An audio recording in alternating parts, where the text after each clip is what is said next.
Bhavnagar Vadva booth number 8 એનો ઉમેદવાર છું. મારું નામ કાંબર ભરત રમેશભાઈ.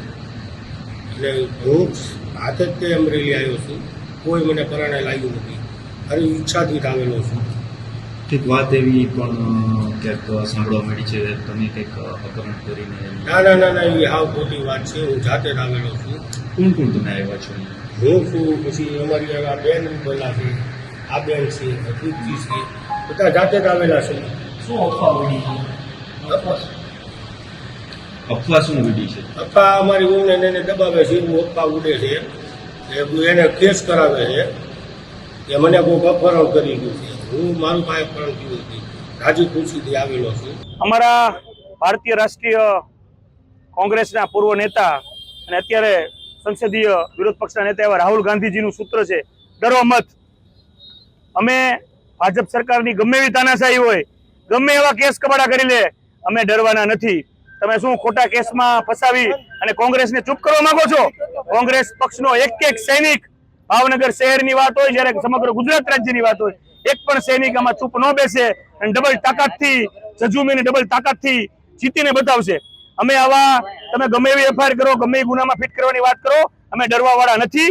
આ સરકારને અમે ચેતવણી આપીએ છીએ કે તમે આવું ડરાવવાના ધંધા જ્યાં કરતા હોય ત્યાં કરજો. કોંગ્રેસ પક્ષનો સૈનિક છે, એ દેશની આઝાદી માટે લડ્યો હતો. હજી અત્યારે પણ આઝાદી અપાવી હોય લોકોને તમારા ચુંગલમાંથી, તો પણ અમારો એક સૈનિક કોંગ્રેસ પક્ષનો લડશે. ભાજપ સરકાર સિવાય કોનો ઈશારો હોય? કોની સરકાર છે અત્યારે? કોની તાનાશાહી હોય? સરકારની જ તાનાશાહી હોય અને સરકારના બેઠેલા લોકોની જ તાનાશાહી હોય. સૌ જાણે છે, બરાબર છે કે સરકાર, ભાજપ સરકાર અત્યારે કંટાળી ગઈ છે. ભારતીય જનતા પાર્ટીના ઉમેદવારોમાં અત્યારે ભાજપના કાર્યકરોમાં જ કકડાટ છે. તો કોંગ્રેસને ચૂપ કરાવે તો જ એને સફળતા મળે ને. કોંગ્રેસ ચૂપ નહીં બેસે, ડબલ તાકાતથી લડશે ને લડશે. ડરો મત. કોઈ પણ ગુનો દાખલ થયેલો છે, એફઆઈઆર થયેલી છે, પણ હું કોઈ ગુનામાં હોવો જ નહીં. અને તમે જોયું એમ કે મારા જે કેન્ડિડેટો હતા એને પોતે એફિડેવિટ આપ્યા છે, એને પોતે વિડીયો વાયરલ કરેલા છે કે ભાઈ અમે અમારી મરજીથી જઈએ છીએ. અને હું કોઈ વ્યક્તિને ઓળખતો પણ નથી. જે વ્યક્તિ એફઆઈઆર કરી છે એને ઓળખતો પણ નથી કોણ ફરિયાદી છે. તો આવી રીતે ચાલે? મને વિશ્વાસ હોય, સંપૂર્ણપણે ન્યાયતંત્ર ઉપર વિશ્વાસ હતો, અને ન્યાયતંત્ર ઉપર વિશ્વાસ હતો, એની જીત થઈ છે. આજે ભાવનગર શહેર કોંગ્રેસ સમિતિના પ્રમુખ ભાઈ શ્રી લાલભા, જે એક મજબૂતીથી લોકસેવાનું કામ કરી રહ્યા છે, એને પોલીસ અત્યારે જાણકારી મળી છે કે ઉઠાવીને લઈ ગઈ છે. શું કારણ છે? કોઈ બાબત નહીં. જે ભારતીય જનતા પાર્ટી હાર ભાળી ગયા પછી લોકશાહીમાં જે માન્ય નથી, જેવા હાથગંડા કરી ન શકાય, એવા હાથગંડા કરીને ઉમેદવારોના ફોર્મ પાછા ખેંચાવવા માટે, આકાશ પાતાળ એક કરવા માટે ભાવનગરમાં મથતા હતા. કારણ કે ભાઈ મુક્ત ભ્રષ્ટાચાર કર્યો છે.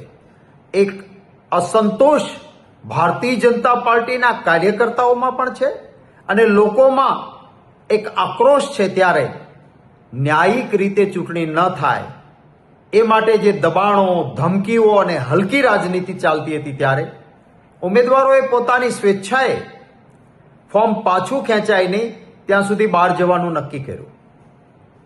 આ ઉમેદવારોએ આજે બહાર ગયા પછી અમરેલીમાં પ્રેસ કોન્ફરન્સ કરી અને પ્રેસના મિત્રો સામે ખુલ્લા દિલે કોંગ્રેસ પક્ષના ઉમેદવારોએ કહ્યું કે અમે લોકશાહી બચાવવા માટે સ્વેચ્છાએ પોતાની રીતે માત્ર ને માત્ર ઉમેદવાર કોંગ્રેસના છીએ, ત્યારે ઉમેદવારી પાછું ખેંચાવવા માટે કોઈ ત્રાસ ના આપે એટલે મેં બહાર આવ્યા છે એમ કહ્યું.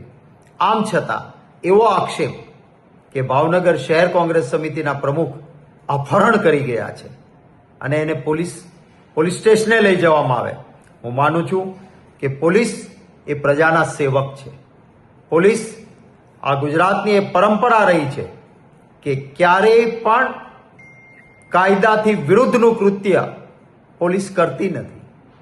ત્યારે હું અપેક્ષા રાખું છું કે પોલીસ તંત્ર એ ભારતીય જનતા પાર્ટીના નેતાઓનો હાથો ન બને અને શહેર કોંગ્રેસ સમિતિના પ્રમુખને જે રીતે પોલીસ સ્ટેશન લઈ જવામાં આવ્યા છે, આ વાત કોઈ રીતે ચાલી ન શકે.